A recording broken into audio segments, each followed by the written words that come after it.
আপনাদেরকে স্মরণ করে দিচ্ছে আজকে 15ই জুলাই 14ই জুলাই রাত থেকেই এই গণ অভ্যুত্থান কোটা সংস্কার আন্দোলন থেকে রাজনৈতিক দিকে রূপ লাভ করে শেখ হাসিনার বক্তব্যের প্রতিবাদে বাংলাদেশের ছাত্র সমাজ নেমে এসেছিল। বাংলার নারীরা, বাংলাদেশের ছাত্রীরা, শিক্ষার্থীরা অকুতোভয় সাহসিকতার সাথে সামনে গিয়েছিল, নির্যাতিত হয়েছিল, নিপীড়িত হয়েছিল। আজকের দিনে আমরা আমাদের সেই সকল সাহসী বোনদেরকে সম্মান জানাই, শ্রদ্ধা জানাই, তাদের জন্য আমরা জোর করতালি দেই।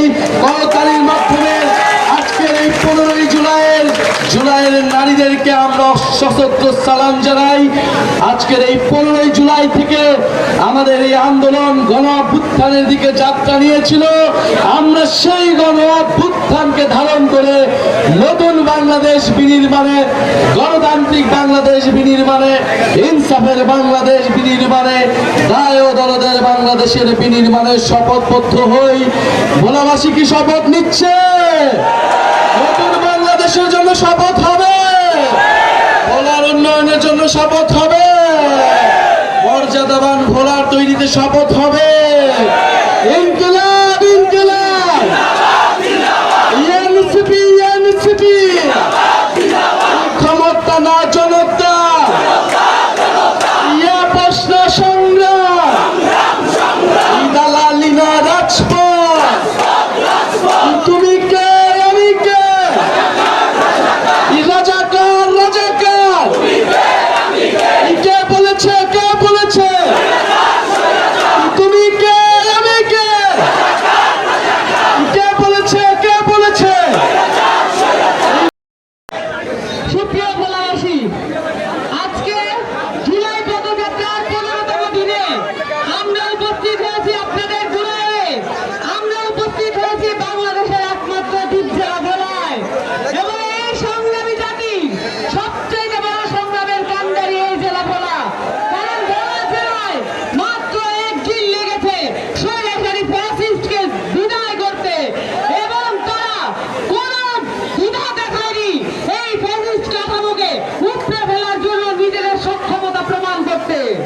সংগ্রামী ভোলাবাসী, আপনারা জানেন এই দ্বীপ জেলা ভোলায় কত ধরনের প্রান্তিক অসুবিধা নিয়ে আমরা চলতেছি। এই দ্বীপ জেলা ভোলায় সবচেয়ে বড় বড় গ্যাস ক্ষেত্রগুলো থাকা সত্ত্বেও ভোলাবাসী গ্যাস পায় না। এই দ্বীপ জেলা ভোলা, এইখান থেকে সূর্য সন্তানের জন্ম নেওয়া সত্ত্বেও আমাদের দেশের এই জেলা ভোলার মানুষ চিকিৎসার অভাবে মৃত্যুবরণ করে। আমাদের এই জেলায় একটা ভালো হাসপাতাল নাই। এই প্রান্তিক এলাকায় শিক্ষার সুবিচার করার জন্য একটা ভালো বিশ্ববিদ্যালয় গঠন করা হয় নাই।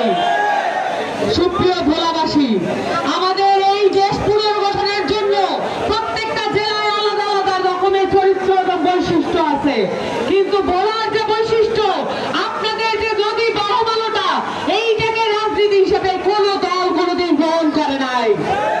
কিন্তু গ্রহণ করছে কোন রাজনীতি? আপনারা দেখছেন নিজের দলের কর্মীকে, নিজের দলের ছাত্রীকে ধর্ষণ করে লঞ্চ থেকে ফেলে দেওয়া হয়েছে।